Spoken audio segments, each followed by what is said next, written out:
Assalamualaikum warahmatullahi wabarakatuh. Perkenalkan saya Shirley Amanda dari kelas A Digital Literasi dengan NIM 20021125663. Di sini saya akan memaparkan hasil dari survei yang telah saya lakukan yang berjudul Efektivitas Pembelajaran Jarak Jauh pada mata kuliah pengantar akuntansi 1 pada perusahaan jasa di era pandemi ini. Pertanyaan pertama yang mengawali survei ini adalah seberapa besar pemahaman Anda terhadap mata kuliah pengantar akuntansi 1 pada perusahaan jasa dengan metode daring ini. Nah, untuk pilihan jawaban pertanyaan pertama ini merupakan range angka 1 hingga 5. Hasilnya yaitu sekitar 43,6% memilih angka 4 dan 35,9% memilih angka 3 dan 20,5% memilih angka 5. Seperti yang saya katakan, range-nya itu angka 1 hingga 5. Kesimpulan yang bisa kita lihat dari hasil survei ini berarti hampir seluruh dari mahasiswa akuntan 2020 akuntansi memahami dengan sangat baik mata kuliah pengantar akuntansi 1 pada perusahaan jasa ini. Dikarenakan semuanya berada di atas 3 yang merupakan nilai tengah dari survei ini. Bahkan cukup banyak dari mahasiswa, yaitu sekitar 20,5% merasa baik-baik saja dan sangat memahami mata kuliah pengantar akuntansi 1 pada perusahaan jasa ini. Nah, untuk pertanyaan kedua yaitu platform belajar apa yang sering dosen gunakan dalam menjelaskan materi pengantar akuntansi 1 pada perusahaan jasa. Hampir atau sekitar 97,4% mahasiswa menjawab bahwa kebanyakan dari dosen pengantar akuntansi menjelaskan materi ini melalui platform Zoom dan Google Meet, yang mungkin dianggap sebagai platform yang bisa memudahkan interaksi antara dosen dan mahasiswa serta meningkatkan pemahaman mahasiswa terhadap mata kuliah pengantar akuntansi 1 ini. Namun, cukup banyak mahasiswa atau sekitar 61,5% menjawab bahwa kebanyakan dari dosen juga menggunakan aplikasi Google Classroom. Baik, selanjutnya itu adalah pertanyaan ketiga. Apakah menurut kamu mata kuliah pengantar akuntansi 1 pada perusahaan jasa ini cocok saja dilakukan secara daring?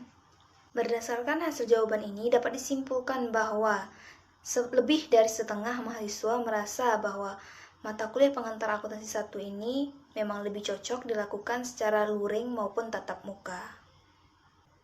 Mungkin agar memudahkan mahasiswa untuk bertanya secara langsung kepada dosen apabila ada materi yang tidak dipahami. Nah, untuk pertanyaan survei yang keempat, yaitu adalah selain materi yang dijelaskan dosen, dari mana saja sumber materi pembelajaran mengenai akuntansi perusahaan jasa ini Anda dapatkan?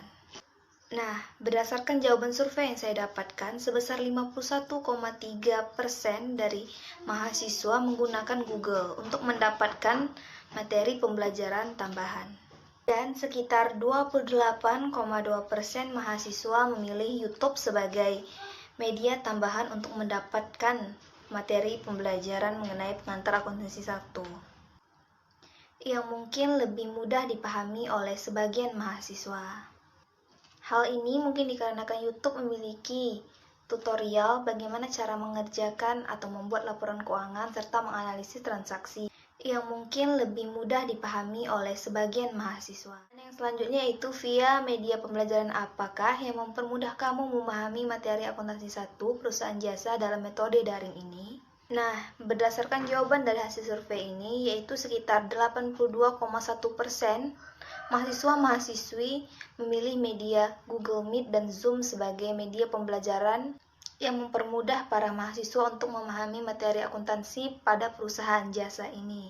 Dan sekitar 15,4% mahasiswa memilih Google Classroom sebagai media yang turut mempermudah dalam pemahaman materi. Nah, pertanyaan yang mengakhiri survei ini yaitu adalah apakah pembelajaran jarak jauh ini atau PJJ menurunkan minat dan semangat belajar kamu? Nah, jawaban dari survei ini yaitu sekitar 64,1% mahasiswa menjawab mungkin, 30,8% mahasiswa menjawab tidak.